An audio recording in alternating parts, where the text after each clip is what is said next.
Good morning family, কেমন আছো তোমরা সবাই? আশা করি খুব ভালো আছো। আমরাও ভালো আছি।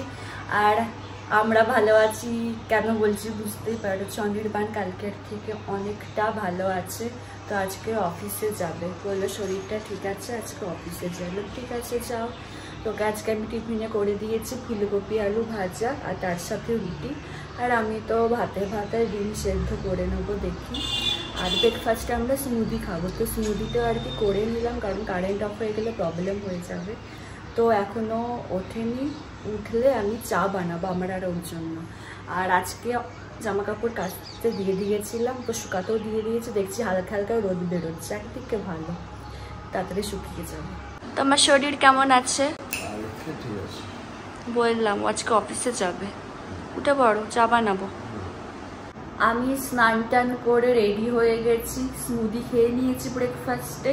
ফাইনালি আজকে আমি আইব্রো করতে চাচ্ছি। দেখছি এবার বড় বড় বেরিয়ে গেছে, এবার তুলতে সুবিধা হবে। তো ওই জন্য ভাবলাম যে না, আজকে যাই। খুব বাজে অবস্থা হয়ে আছে। তো কালকে তো যাওয়ার কথা ছিল, কালকে যাইনি, অনির্বাণের শরীরটা খারাপ ছিল বলে। তো ওই জন্য আজকে যাব। আর আমি এসে ভাত খাবো, তো ওই জন্য এই 11টার দিকে যাবো বলে রেখেছি দিদিকে, 11টার সময় যাব। আমি পার্লার থেকে এসে তারপরে তোমাদের সাথে কথা বলবো। পুরো জঞ্জাল হয়ে আছে, তোমাদেরকে তো বললামই, এবার বেরোবো আমি পার্লার থেকে অনেকক্ষণ আগে এসে গেছিলাম। এসে এত জোরে খিদে পেয়ে গেছিলো, আমি সঙ্গে সঙ্গে ভাত বসিয়ে খেয়ে নিলাম।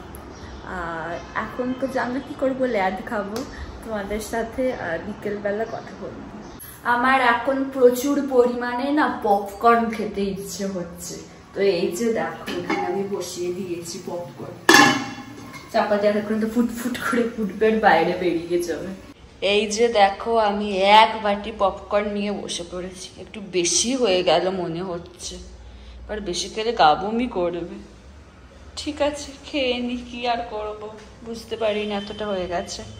দেখে মনে হচ্ছিল ওটা অনেকটা, কিন্তু বিশ্বাস করো ওটা বেশি ছিল না। আমি খাওয়ার পরে বুঝতে পারলাম আসলে ছোট বাটি তো, ওই জন্য বেশি ভরাট লাগছিল।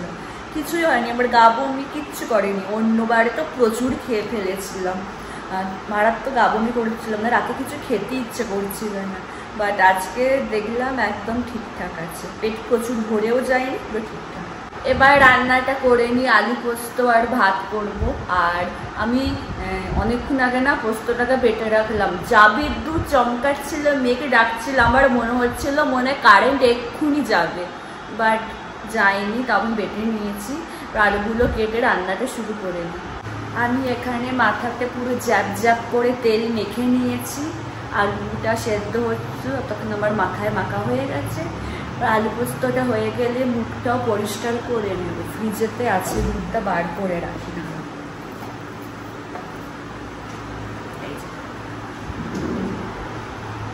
রাখি। ঠান্ডা ঠান্ডাটা মুখে দেবো না, একটু গরম হয়ে যাবে, তারপরে মুখ পরিষ্কার করবো। আলু পোস্ত আমার হয়ে গেছে। এবার মাথার চুলটাকে পুরো টঙেতে বেঁধে মুখটা ভালো করে পরিষ্কার করে নিই আমি।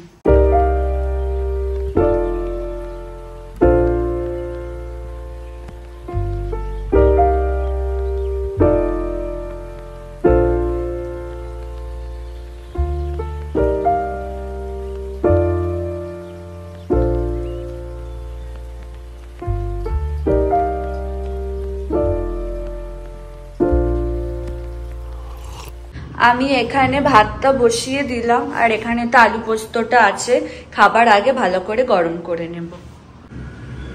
এটা এখন বাইরের ওয়েদার, বৃষ্টি পড়ছে, এই যে দেখো, দেখেছো?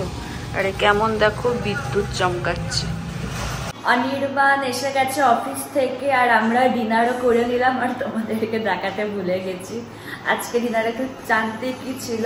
আর অনির্বাণ এসে পেঁয়াজি বানালো, খুব ভালো পেঁয়াজিটা বানায়, তো বেশ সুন্দর খেতে হয়েছিল। আলু পোস্তটা আজকে খুব ঝাল ঝাল দিয়েছিলাম, খুব বলবো না, বেশ ঝাল ঝাল হয়েছিল, তো খেতে ভালো লাগে। অনির্বাণকে জিজ্ঞাসা করি ওর কেমন লাগলো পোস্তটা। অনির্বাণ, তোমার আলু পোস্তটা কেমন লাগলো খেয়ে? ঝাল ঝাল মনের মতো হয়েছিল তো? বড় বলে দিয়েছে কেমন হয়েছিল খেতে। তাহলে আজকের ব্লগটা এখানেই শেষ করছি। যদি আমার ভিডিওর কিছুটা হলেও তোমাদের ভালো লেগে থাকে তাহলে অবশ্যই তোমরা আমার চ্যানেলটাকে সাবস্ক্রাইব করো আর আমার ভিডিওগুলোকে লাইক কমেন্ট আর শেয়ার করো।